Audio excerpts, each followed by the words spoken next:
ലോകത്തെ ഏറ്റവും ഉയരം കൂടിയ തേയിലത്തോട്ടമാണ് കൊളുക്കുമല.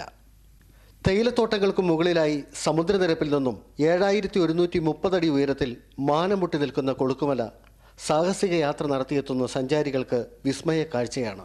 കൊളുക്കുമല അടിവാരത്തിൽ നിന്ന് നോക്കിയാൽ അകലെ മീശപ്പുലിമലയും കോട്ടകുടി ടോപ്പ് സ്റ്റേഷൻ താഴ്വാരങ്ങളും കാണാൻ കഴിയും. തമിഴ്നാട്ടിലെ ബോഡിനായ്ക്കന്നൂർ, കൊരങ്ങണി ഗ്രാമങ്ങളും വിദൂര കാഴ്ചകളാണ്. തമിഴ്നാടിൻ്റെ ഭാഗത്തായിട്ടാണ് കൊളുക്കുമല സ്ഥിതി ചെയ്യുന്നതെങ്കിലും ഇവിടേക്കെത്തുന്ന വഴിയുടെ ശോചനീയാവസ്ഥ ഏറെ സഞ്ചാരികളെ ബുദ്ധിമുട്ടിക്കുന്നുണ്ട്. എന്നിരുന്നാലും ദിവസേന വിദേശികളടക്കം നൂറുകണക്കിന് ആൾക്കാർ ഇവിടെ വരുന്നുണ്ട്. ഇവിടെ എത്തിക്കഴിഞ്ഞാൽ പ്രകൃതിയുടെ വലിയൊരു വിഭവ സമ്പത്ത് തന്നെയാണ് ഇവിടെ ഒരുക്കിയിട്ടുള്ളത്. മീശപ്പുലിമല, അതുപോലെ കൊടൈക്കനാലിൻ്റെ വിവിധ ദൃശ്യങ്ങൾ ഇവിടെ നമുക്ക് കാണുവാൻ സാധിക്കുന്നതാണ്.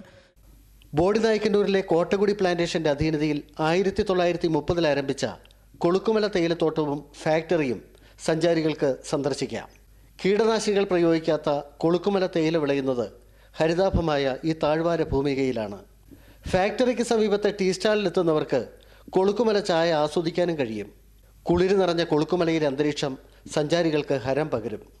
ചിന്നക്കനാലിലെ സൂര്യനെല്ലിയിൽ നിന്നും അപ്പർ സൂര്യനെല്ലി വഴി 10 കിലോമീറ്റർ ദൂരം ദുർഘടപാതയിലൂടെ ജീപ്പ് യാത്ര നടത്തി വേണം കൊളുക്കുമലയിലെത്താൻ. നമുക്ക് നേരെ സൂര്യനെല്ലി വന്നിട്ട് സൂര്യനെല്ലിൽ നിന്ന് അപ്പർ സൂര്യനെല്ലിന് കയറുക. അവിടെ നിന്ന് കയറ്റി ഒറ്റ റോഡ് കയറി വരിക. ഈ റോഡ് തന്നെ ക്ലേശകരമായ യാത്ര നടത്തി കൊളുക്കുമലയിലെത്തുന്ന സഞ്ചാരികൾ ഹരിതാഭമായ കാഴ്ചവട്ടങ്ങളുടെ വിസ്മയ തുരുത്തിലാണ് എത്തിച്ചേരുന്നത്. മൂന്നാറിനും തേക്കടിക്കുമിടയിലെ ചിന്നക്കനാൽ സൂര്യനെല്ലിയിൽ നിന്നാണ് ജീപ്പുകൾ കൊളുക്കുമലയിലേക്ക് എത്തുന്നത്. ആന്റണി മുനിയറ, ദൂരദർശൻ ന്യൂസ്, ഇടുക്കി.